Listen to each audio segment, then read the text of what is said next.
डरने वाले नहीं है। मैं पहले ही प्रशासन कहना चाहूँगा, मैं भगत सिंह को आदर्श मान के निकला हूँ, मैं शहीद सुनील महतो को आदर्श मान के निकला हूँ। मैं भगोड़ा नहीं हूँ, भागने वाला नहीं हूँ। आप अगर हम पे डिटेन तो छोड़िए, अगर गोली भी चलाएंगे तो हम सीने पे खाएंगे। तो भाई नॉमिनेशन के दिन अगर मेरी गिरफ्तारी हो रही है तो ये मेरे लिए गर्व का विषय होगा। अभी 2 साल पुराना केस बता रहे हैं तो ये मेरे लिए गर्व का विषय होगा। हाँ देखिए, सबसे पहली बात तो लोकतंत्र की आस्था का सम्मान करते हैं।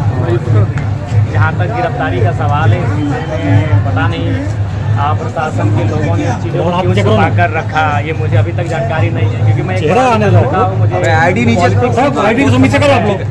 मालूम है कि मैं प्रत्याशी चुनाव लड़ने वाला हूँ, तो केसों में कम से कम बेल ले लूँ। हालांकि झूठा केस है, सच है, वो अलग विषय है, लेकिन मैंने बाकी सारे केसों में बेल लिया। 1-2 केस तो मुझ पर थे नहीं।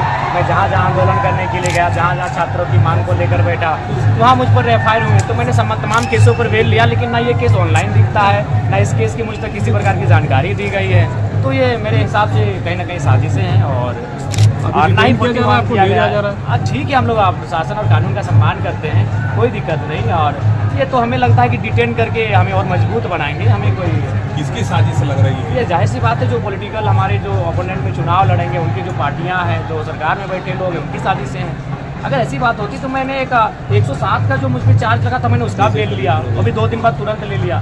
तो फिर इतना गंभीर आरोप लोग बता रहे हैं तो मैं जरूर बेल लेता। बाहर बहुत लोग इंतजार कर रहे हैं, हो सकता है कि मामला विधानसभा घेराव का बताया जा रहा है। जो विधानसभा घेराव स्थानीय नीति और नियोजन नीति की मांग को लेकर हम लोग कुछ किए थे और वो शांतिपूर्ण था।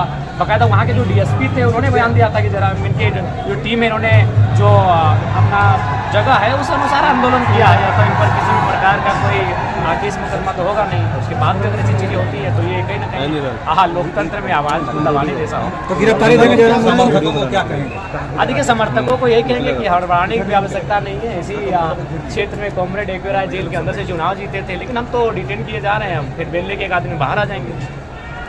नॉमिनेशन कर लिया, आगे की क्या मतलब? आगे चुनाव जीत रहे हैं। चुनाव के लिए हमारे जो संगठन के लोग हैं गांव-गांव जाएंगे और बेहतर तरीके से हमारे विचारों को प्रचार आपको लगता है बाहर में समर्थक जो है काफी उत्तेजित हैं, आपके डिटेन करने से लगता है कि माहौल बात करेंगे और हम चाहेंगे प्रशासन थोड़ा समय अपने समर्थकों से बात करने की अनुमति दे और हमारे सभा तक कम से कम कॉपरेट करें। जनसभा का अभी संबोधित करने जाएंगे आप? हम चाहेंगे प्रशासन के, देखिए क्योंकि हम डरने वाले नहीं है। मैं पहले ही प्रशासन कहना चाहूँगा, मैं भगत सिंह को आदर्श मान के निकला हूँ, मैं शहीद सुनील महतो को आदर्श मान के निकला हूँ। मैं भगोड़ा नहीं हूँ, भागने वाला नहीं हूँ। आप अगर हम पे डिटेन तो छोड़िए, अगर गोली भी चलाएंगे तो हम सीने पे खाएंगे। आप तो मानते हैं कि जब मामला था तो आपको पुलिस ने पहले अरेस्ट क्यों नहीं किया? वही सवाल है कि जिस दिन मैं नॉमिनेशन के लिए आया हूँ तो ये बहुत दुर्भाग्य का विषय है। मैं प्रशासन से अपील करना चाहूँगा कि मेरी जो सभा है मुझे वहाँ संबोधन करने दिया जाए, मुझे अपनी जनता को मैसेज देने दिया जाए, ताकि वो बेहतर होगा। बाकी मुझे आप डिटेन करके ले जाएंगे, जहाँ ले जाना ले जाइए, सूली में चढ़ाना सूली में चढ़ाइए, हम डरने वालों में से नहीं है। अरे मौत तो एक दिन सबको आएगी, जिंदगी एक फानी है, जान तो एक दिन जानी है,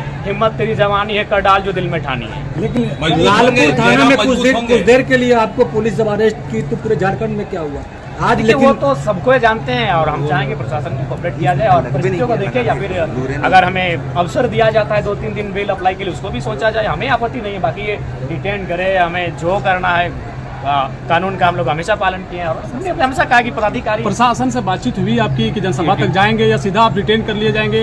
गिरफ्तारी आपकी प्रशासन तो आपके मीडिया के सामने बात कर रहे हैं कि हम लोग जनसभा तक जाएंगे, उसके बाद प्रशासन देखते हैं क्या बात। गिरफ्तारी के बाद जयराम मजबूत होंगे?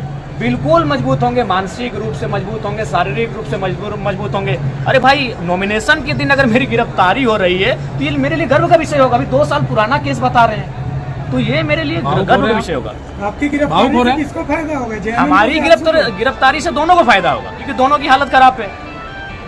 जो ग्राउंड रिपोर्ट भी नेशनल न्यूज में जा चुका है कि गिरिडीह से इंडिपेंडेंट जीत रहा है। देखिए सबसे बड़ा इशू क्या है पता है कि मैं एक ऐसी आइडियोलॉजी को लेकर राजनीति में आया हूँ जो आइडियोलॉजी कोई बर्दाश्त करना नहीं चाहता है। सब कोई चाहते हैं कैपिटलिज्म का बात, तो सब कोई चाहते हैं कि नेता बन जाए, 4 गाड़ियाँ हों, 4 जगह 4 जिलों में जमीन हो। तो इस पॉलिटिक्स को करने वाले लोग हैं और मैंने तो कह दिया कि मैं जीतूंगा तो 75% अपना जो सैलरी होगा उसको दान करूंगा। मेरा अगर मेरे जिले से बाहर 1 बित्ता जमीन होगा तो लोग मुझे वोट ना करें। तो मैं एक न्यू पॉलिटिक्स करने आया हूँ। मैं क्रॉनिक कैपिटलिज्म के खिलाफ पॉलिटिक्स करने आया हूँ। मैं सत्ता की और संपत्ति की विकेंद्रीकरण का पॉलिटिक्स करने आया हूँ। तो इससे सबको अखरता है, तो दोनों को फायदा होगा, लेकिन फायदा होने वाला नहीं है। जयराम महतो अपना पहला वोट खुद को देना चाहते थे, अब तो लग रहा है कि जयराम महतो मत भी नहीं दे पाएंगे। नहीं, हम उम्मीद करते हैं पर अपना मत खुद को ही देंगे।